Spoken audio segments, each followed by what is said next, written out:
성도님들, 사람들은 미래에 대한 관심이 많이 있습니다. 그래서 현재를 살아가는 것도 중요하지만은 그 현재만큼이나 미래에 대하여서 굉장히 관심들을 많이 가집니다. 이건 모든 분야에서 아마 다 그렇겠죠.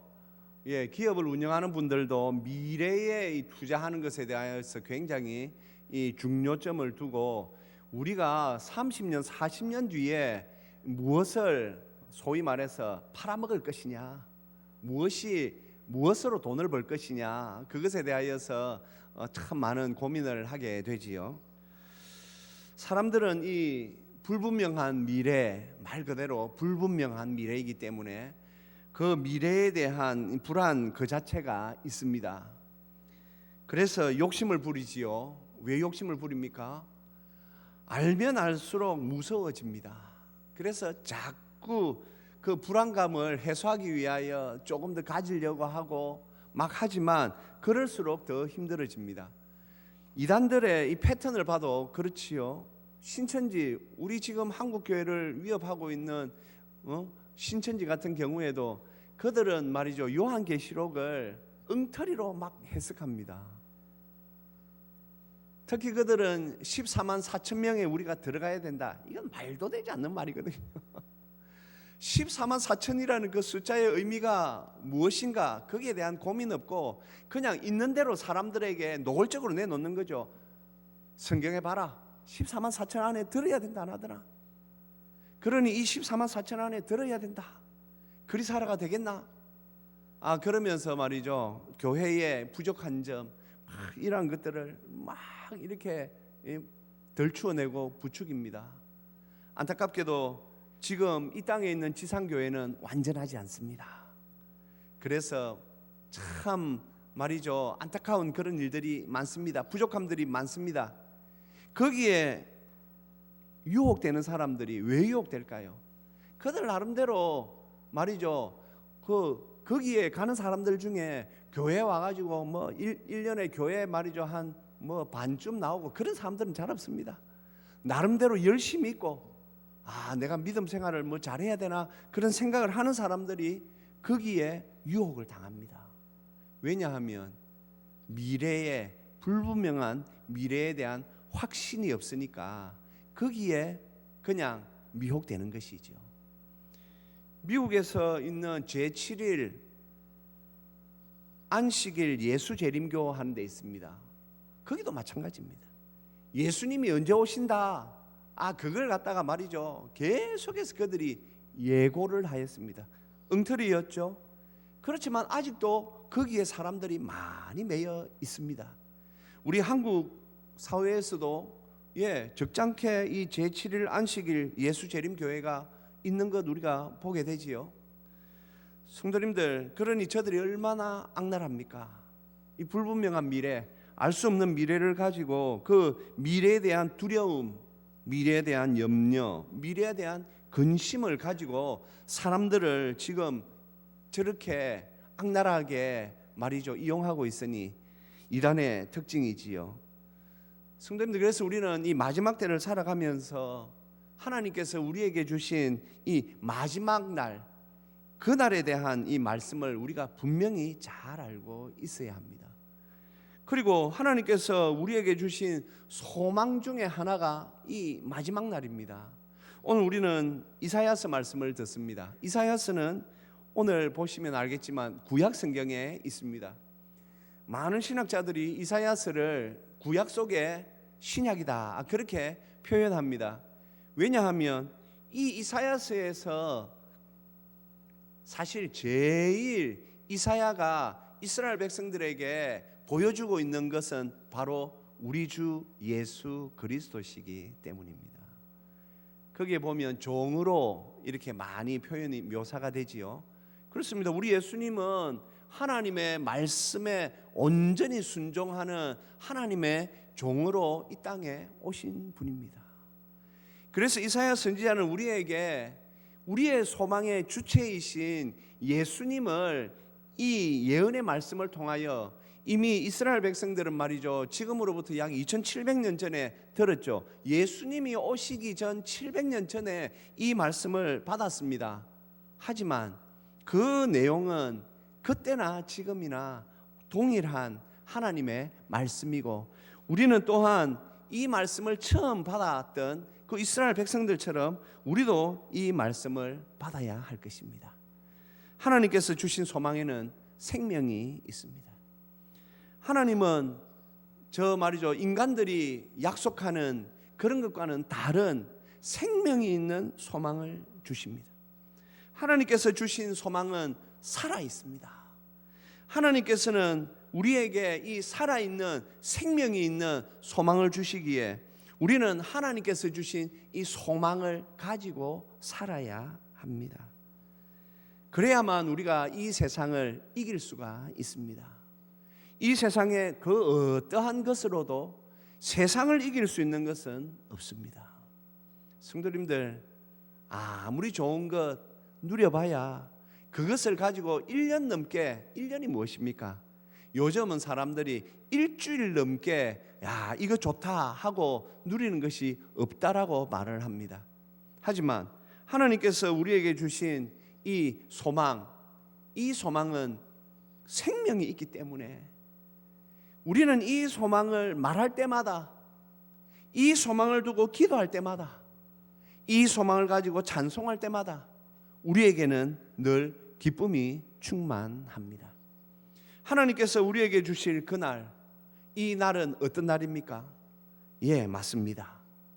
그리스도이신 메시아이신 우리 예수님이 다스리는 나라입니다. 그리스도이신 예수님이 오심으로 말미암아 이제 영원한 나라로 우리를 인도하시는, 그렇기 때문에 하나님께서 우리에게 주실 그날은 영광의 나라, 우리가 영원한 천국 소망 속에서 살아가게 되는 그날입니다. 하나님께서 우리에게 왜 이 날을 주실까요? 왜 이 날을 우리에게 소망으로 품게 하셨을까요? 우리가 이 땅에서는 그래도 살아야 하기 때문입니다. 성도님들, 이 땅에서 어렵고 힘들 때에 우리가 가져야 할 소망이 무엇입니까? 하나님께서 우리를 천국으로 이끄실 것이다 라는 이 소망이 우리에게 있어야 합니다. 이 소망 위에 확실하게 서 있어야만 우리가 하나님 앞에서 이 세상에서의 삶을 살아갈 수가 있습니다. 혹 지금 조금 힘들고 어려운 시간을 보내는 분 계십니까? 다른 거 붙잡으려고 하지 마십시오. 하나님께서 우리에게 주신 소망을 붙잡으셔야 됩니다. 소망, 하나님께서 우리에게 주신 이 소망은 무엇입니까? 예, 이것저것 이야기할 수 있습니다. 하지만 하나님께서 우리에게 주신 소망은 바로 예수 그리스도이십니다. 하나님께서 우리에게 주신 이 소망의 주체는 예수님이십니다. 이것은 신구약에서 공이 다 말이죠, 하나님께서 우리에게 말씀으로 주셨습니다. 우리 구약에 보면 우리 믿음의 조상 요셉이 나오지 않습니까? 성도님, 우리가 요셉을 생각할 때에 요셉은 일찍이 어려서부터 하나님으로부터 꿈을 받았던 분입니다. 그건 단순히 꿈이라고 말하기에는 부족한 해석입니다. 비전, 꿈, 하나님께서 요셉에게 어떠한 인생을 주실 것이다 라는 것을 하나님께서 미리 보여주셨습니다. 그런데 우리가 창세기 말씀을 쭉 보면 요셉은 그 꿈을 붙잡고 살지 않았습니다. 요셉은 철저히 여호와 하나님만을 붙잡고 살았습니다. 철저히 여호와 하나님만을 붙잡고 하나님만을 비전 삼아 그렇게 살았습니다. 성도님, 우리가 이것을 잘 기억해야 합니다. 하나님께서 우리에게 마지막 그날을 주실 것입니다. 하나님께서 우리에게 주실 그날, 하지만 그 날이 누구를 통하여 오는가를 잘 생각해야 합니다.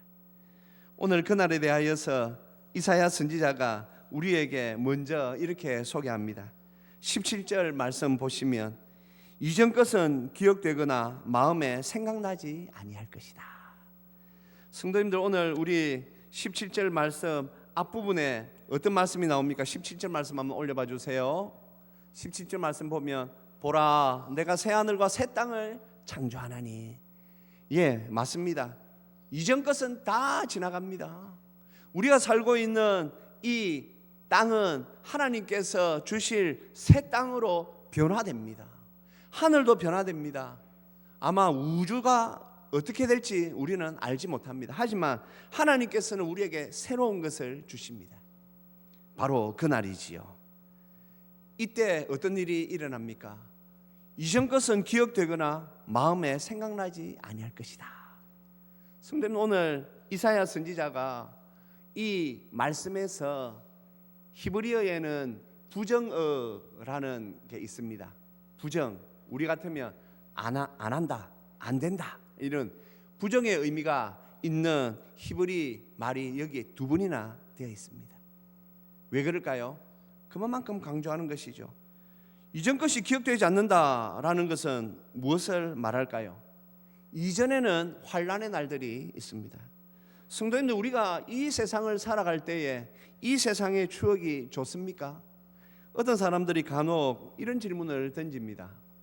만일 다시 돌아갈 수 있다면 당신은 당신의 인생에서 언제로 돌아가고 싶으십니까? 말도 안 되는 소리죠. 그냥 사람들이 상상하는 것이지요. 왜 그런 말 하겠습니까? 그만큼 힘들단 말이죠. 그만큼 어렵단 말이죠. 그러니 혹시라도 돌아갈 수 있다면 말이 안 되는 건데 그렇게라도 한번 위안을 삼아 보려고 하는 거죠. 만일 돌아갈 수 있다면 당신은 어떤 시절, 어느 시절로, 언제로 돌아가고 싶습니까? 그런 걸 질문하는 그런 일들을 많이 보게 됩니다.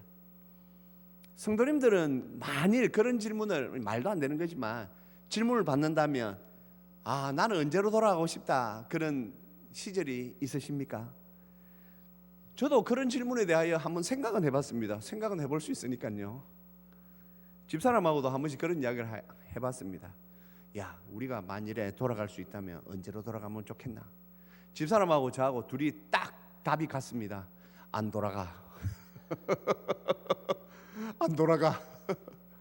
뭐 돌아갈 데가 어디 있어? 지금이 제일 좋아. 지금 예수님 믿는 것도 좋고, 아이고 뭐 돌아가가지고 뭘 하겠다고 안 돌아가. 예, 저하고 저 집사람하고 이 마음이 완전히 말이죠 딱 하나입니다. 우리는 안 돌아간다. 우리는 지금이 제일 좋다. 성도님들, 왜 하나님께서 오늘 이전 것은 기억되지 않는다라고 말씀하실까요? 우리가 사는 이 세상이 그만큼 어렵기 때문입니다. 그런데 오늘 하나님께서 우리가 만날 그날에는 이전 것이, 우리가 살았던 이 세상에서의 어려움과 환난과 핍박과 그런 것들 하나도 기억되지 않는답니다. 그리고 오늘 마음에 생각나지 아니할 것이다 라고 합니다. 성도님들, 이 마음이라는 것이 우리 마음대로 안 되는 것 아닙니까? 요즘 보면 말이죠, 전 세계적으로 이런 말 들어보셨죠? PTSD 증상. 예, 외상 후 스트레스 증후군, 그렇게 말합니다. 예를 들어서 우리나라에도 보면 이제 거의 다 몇 분 안 계실 수도 있는데, 월남전 옛날에 참전하셨던 참전 용사분들 계십니다. 돈 벌려고 갔죠, 우리나라가. 예, 가가지고 거기 가셔서 오면서 말이죠, 월급을 많이 받아서 한 분도 있지만은 많은 분들이 이 말이죠, 외상 후 스트레스 증후군에, 왜요? 거기서 사람 죽는 거 보고 막 하니까 말이죠, 사람을 무참히 학살하고 하는 것을 보았으니까, 내 동료가 옆에서 죽어나가는 걸 보았으니까, 거기에서 본인은 살아오셨지만 이 스트레스 증후군으로 말미암아 삶이 제대로 안 되는 것이죠. 성도님들, 이 말씀을 생각하면서 하나님께서는 우리에게 이런 것까지도 다 꼼꼼히 우리에게 은혜로 주시는 분이시구나. 성도님들, 그렇습니다. 이 세상에서의 구원은 완전하지 않습니다. 지금도 미국 사회에서 말이죠, 가장 문제가 되는 것 중에 하나가 아프간 사태라든지 말이죠, 파병 갔다가 돌아온 병사들이 이 말이죠, PTSD 증상으로 인하여 사람들이 다 정신병자가 돼가는 거예요. 실제로 자기가 사람을 죽였다라는 거지. 사람을 죽였는데 죽이고 보니까 무고한 사람이라는 거죠. 그러니 살인 아닙니까? 그때는 군인의 신분으로서 괜찮았지만 자기가 돌아와서 그 죄책감과, 자기는 살아왔지만 그 죄책감과 그걸로 인하여서 알코올 중독자가 되고 마약 중독자가 되고, 그리고 사람들이 말이죠 막 이상하게 변해가지고 주위 사람들에게 폭력을 행사하고 살아 돌아오건 어떻게 하여건 그 말이죠 그 전쟁터에서 살아는 왔지만 이렇게 말이죠 스트레스 증후군에 걸려가지고 사람들이 고생하고 지금 미국에서는 큰 사회 문제가 되어가고 있습니다. 하나님은 우리에게 그런 날을 주시지 않습니다. 그래서 오늘 이사야가 이것을 기록하고 있는 것입니다. 이전 것은 기억되거나 마음에 생각나지 아니할 것이라. 성도님들, 어떤 분들은 이런 이야기 하십니다. 아이고 목사님요, 내가 평생 이 다리 때문에 고생하는데 다음에 천국 가서도 다리 아프면 어쩌지요? 목사님요, 제가 뭐 병 때문에 평생 고생했는데 천국 가서도 그러면 어쩌지요? 걱정하지 마십시오. 하나님께서 우리에게 완전히 새로운 몸을 주십니다. 그리고 또 오늘 이사야서 말씀을 통하여 기억되거나 마음에 생각나지 아니할 것이라. 이 땅에서 그 어려움, 이 땅에서 흘렸던 그 눈물들, 그 슬픔들, 아픔들 하나님께서는 말끔히 지워주십니다. 전혀 기억나지 않도록. 그래서 오늘 이사야 선지자가 결단코 기억되거나 마음에 생각나지 아니할 것이라 두 번에 걸쳐서 강조하고 있는 것입니다. 사랑하는 성도님들, 우리는 그래서 이 날을 사모해야 합니다. 하나님 우리에게 주실 그날에 하나님께서 이전 것은 기억되거나 마음에 생각나지 아니할 것이라 하셨으니 주님, 우리가 그날을 바라봅니다. 불쌍히 여겨 주시옵소서. 의심하지 마십시오. 하나님께서 주실 그날은 바로 이런 날입니다. 그러니 걱정하지 마시고 의심하지 마시고, 지금 우리가 살아가는 데 있어서 어렵고 힘듦이 있을 때는 주여 불쌍히 여겨 주옵소서, 주여 은혜 주시옵소서, 은혜 주시옵소서. 그러면서 우리가 이 그날을 소망으로 품고 살아야 할 줄로 믿습니다. 그러니까 우리 힘내야 됩니다. 예. 왜냐하면 이것은 헛된 공약이 아니기 때문입니다. 하나님께서 말씀으로 약속해 주셨고, 이 말씀으로 약속해 주셨기 때문에 오고 오는 모든 세대의 우리 교회 성도들은 이 소망을 붙잡고 살았습니다. 성도는 우리 한국교회, 초대교회 얼마나 어려웠고 힘들었겠습니까? 그 핍박, 맨 처음 예수님을 믿은 우리 믿음의 선조들 얼마나 어렵고 힘들었겠습니까? 네? 얼마나 어렵겠습니까? 그럼에도 우리 교회가 지금까지 이렇게 나올 수 있었던 것은 우리 선조들이 이 소망을 품고 주님을 섬겼기 때문입니다. 그러니 아무 염려 마시고 우리도 그 선조들의 그 믿음의 행렬에 동참해야 합니다. 어렵고 힘들수록 더욱 소망을 붙잡고, 하나님께서 우리에게 주신 그 소망을 붙잡고 하나님 앞에서 살아야 할 줄로 믿습니다. 하나님께서 주신 그날의 그 은혜, 21절 말씀 한번 올려주십시오. 우리 21절 우리 같이 한번 읽겠습니다. 그들이 가옥을 건축하고 그 안에 살겠고 포도나무를 심고 열매를 먹을 것이며. 아멘. 성도님, 우리가 요한복음 2장에 보면 우리 예수님께서 가나 혼인잔치에 참여하십니다. 그런데 이스라엘 사회에서는 말이죠, 이 잔치에서 포도주가 떨어지면 그걸로 그냥 잔치가 끝나버립니다. 왜냐하면 사람들이 다 말이죠, 뭐 포도주도 제대로 준비해 놓지 않고 잔치를 벌리나? 그러면서 포도주가 없는 잔치는 잔치가 아니다라고 생각하기 때문에 요한복음 2장에서 그 혼인 잔치에 포도주가 떨어졌다라는 것은 굉장히 큰 어려움이지요. 특히 이 혼인을 하는 신랑 신부와 그리고 혼주들에게서는 불명예스러운 일이 될 수 있습니다. 그때 우리 주님께서 물로 포도주로 만드십니다. 성도님, 우리는 물로 포도주를 만드신 그 사건에서 2장 11절에 보면 예수님께서 첫 표적을 행하셨는데 그로 인하여서 예수님의 제자들이 예수님을 믿었다라는 말씀을 요한은 꼼꼼하게 기록하고 있습니다.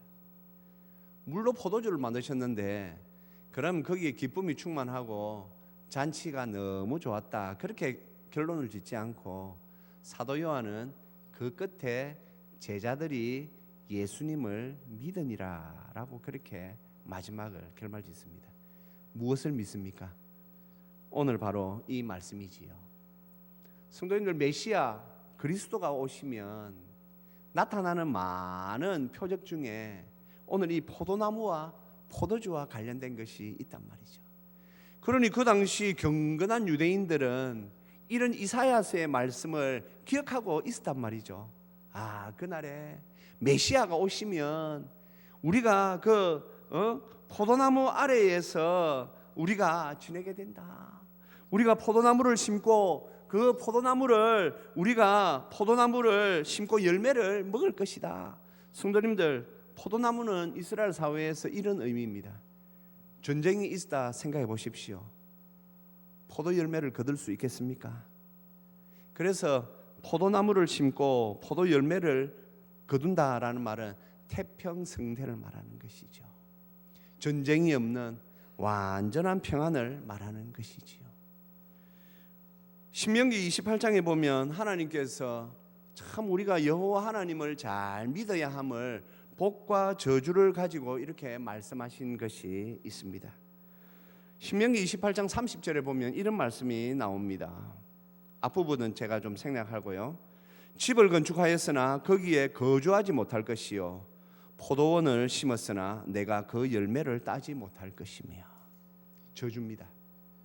이스라엘 사람들이 여호와 하나님만을 섬기지 않고 우상을 숭배할 때에 하나님께서 신명기 28장에서 앞부분에서 너희들이 여호와 하나님을 섬기면 이런 복을 받을 것이요 하고 복에 대한 말씀을 주시고, 뒷부분에 그러나 너희들이 이 여호와 하나님을 버리고 우상을 섬기면 이런 저주를 받을 것이다 라고 하는 대목에 나오는 것이 집을 건축하고 그리고 포도를 이렇게 포도 열매를 취하는 말씀이 나옵니다.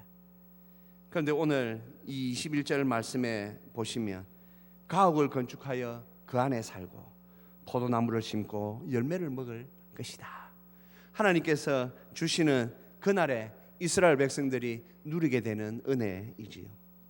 이제 이 시대를 살아가는 우리가 이제 예수님으로 말미암아 우리가 그리스도께서 우리의 주인이 되셔서 그리스도께서 다스리는 나라에 우리가 들어왔습니다. 성도님들, 들어왔습니다. 오늘 찬양대가 찬양한 마지막 가사 참 제가 들으면서 은혜 받았습니다. 그렇습니다. 교회는 이 땅의 천국이지요. 왜 천국입니까? 우리 안에 주님 대신 그리스도께서 거하시기 때문입니다. 그래서 우리는 이 주님을 잘 붙잡아야 됩니다. 사실 우리가 그 마지막 날 하나님께서 우리에게 주실 그 날에는 하나님께서 주시는 그 많은 은혜들이 있습니다. 오늘 저는 이 이사야서 65장 이 본문의 말씀을 다 설교할 수가 없습니다. 왜냐하면 내용이 너무 거대하기 때문입니다. 우리가 그날에 받게 될 그 은혜는 우리가 생각할 수 없는, 상상조차 할 수 없는 그 큰 은혜가 있습니다. 이 말씀을 준비하면서 참 이전 것은 기억되거나 마음에 생각나지 아니할 것이다 라는 이 말씀을 제가 조금 묵상하면서 그런 생각을 해보았습니다. 이 자리에 계신 우리 남성분들이나 아이를 낳아보지 않은 분들은 죽었다 깨어나도 알지 못하는 기쁨이 있는 걸 우리가 알지요. 바로 아이를 낳아본 우리 여성도 분들입니다. 참 아이를 낳기 전에 보면 말이죠,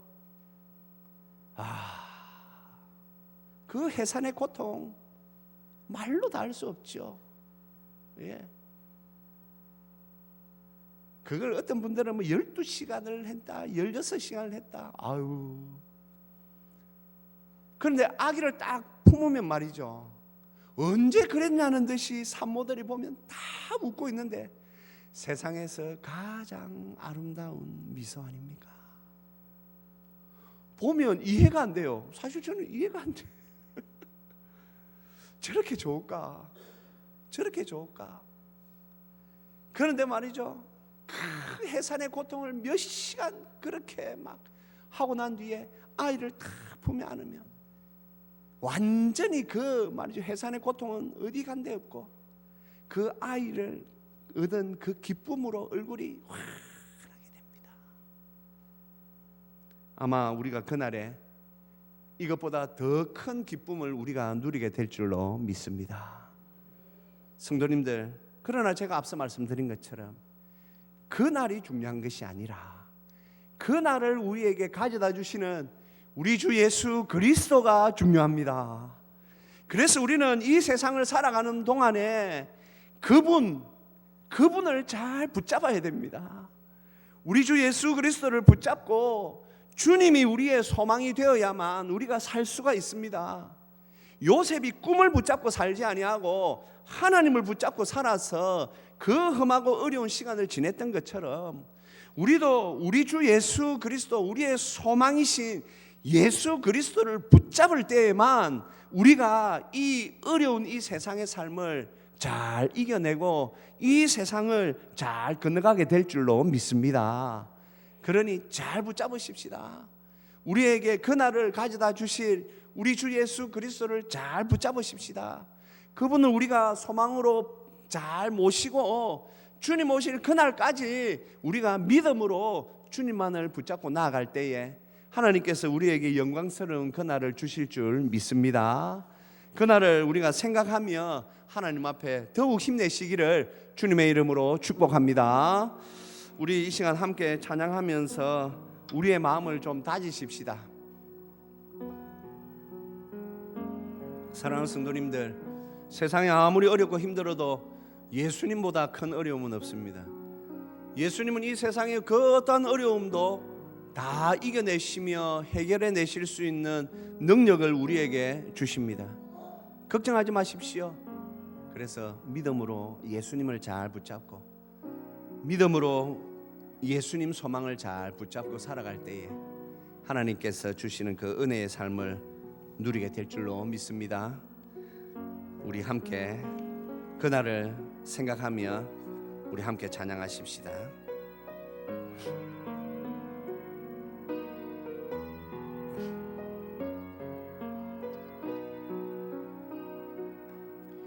주님 다시 오실 때까지 나는 이 길을 가리라. 좁은 문 좁은 길 나의 십자가 지고 나의 가는 이 길 끝에서 나는 주님을 보리라. 영광의 내 주님 나를 맞아주시리. 주님 다시 오실 때까지 나는 일어나 달려가리라. 주의 영광 온 땅 덮을 때 나는 일어나 노래하리. 내 사모하는 주님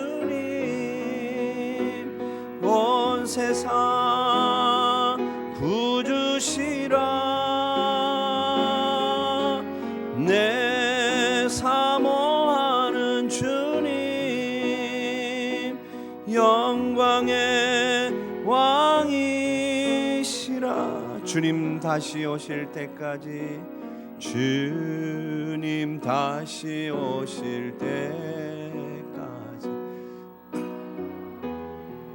이 길을 가리라. 좁은 문 좁은 길 나의 십자가 지고 나의 가는 이 길 끝에서 나는 주님을 보리라. 영광의 내 주님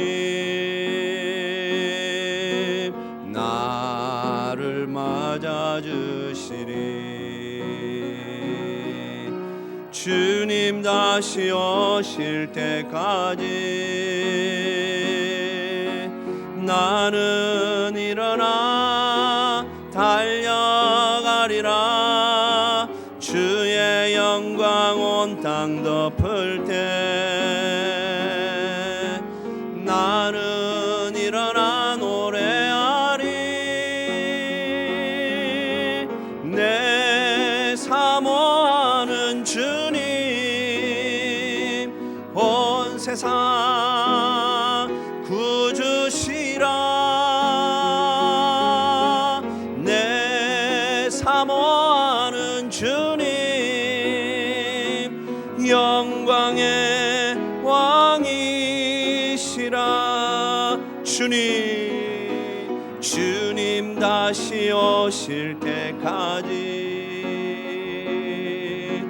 나는 일어나 달려가리라. 주의 영광 온 땅 덮을 때 나는 일어나 노래하리. 내 사모하는 주님 온 세상 구주시라. 내 사모하는 주님 영광의 왕이시라. 내 사모하는 주님 온 세상 구주시라. 내 사모하는 주님 영광의 왕이시라. 사랑하는 성도님들, 하나님께서 우리에게 주실 그날이 우리를 기다리고 있습니다. 우리는 끝없는 어려움에 고난의 길을 걷는 사람들이 아닙니다. 하나님께서 우리에게 주실 그날에 이 모든 것이 끝이 납니다. 이전 것은 기억되거나 마음에 생각나지 아니할 것이라. 하나님은 우리에게 그렇게 인도하실 것입니다. 지금의 어렵고 힘든 문제들을 조용히 한번 주님 앞에 내려놓으십시다. 그리고 주여 불쌍히 여겨 주옵소서. 주여 저를 인도하여 이끌어 주시옵소서. 주님 다시 오실 그날까지 우리가 더욱 주님을 소망 삼아 살아가는 복된 성도 되게 하여 주옵소서. 우리 시간 말씀을 생각하며 우리 같이 한번 기도하시겠습니다.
아버지 하나님, 은혜 감사합니다. 주여, 우리를 불쌍히 여겨 주시옵소서. 주님, 우리가 지내고 있는 이 세상의 삶을 다 아시는 주여, 하나님께서 우리에게 주실 그 새하늘과 새 땅, 그곳에서 하나님께서 우리에게 이전 것은 다 기억되거나 마음에 생각나지 아니하게 우리에게 복을 주시겠다고 하셨사오니 주여, 우리가 그 은혜를 사모합니다. 하나님, 우리가 그 소망을 잘 품고 살아가게 하여 주시옵소서. 이 소망이 우리 주 예수 그리스도를 통하여 우리에게 오기에 주여, 우리가 이 땅에서 우리 주 예수님을 잘 붙잡고 살아갈 수 있도록 은혜에 은혜를 더하여 주시옵소서. 주여, 혹 지금 어려운 가운데 힘든 시간을 보내고 있는 성도 있습니까? 믿음으로 더욱 힘내게 하여 주시옵소서. 믿음으로 더욱 주님을 바라보게 하여 주시옵소서. 그러므로 말미암아 하나님께서 우리에게 주신 이 생명의 소망을 가지고 더욱 힘내어 살아갈 수 있도록 은혜를 더하여 주시옵소서. 감사드리오며 우리 주 예수 그리스도의 이름으로 기도합니다. 아멘.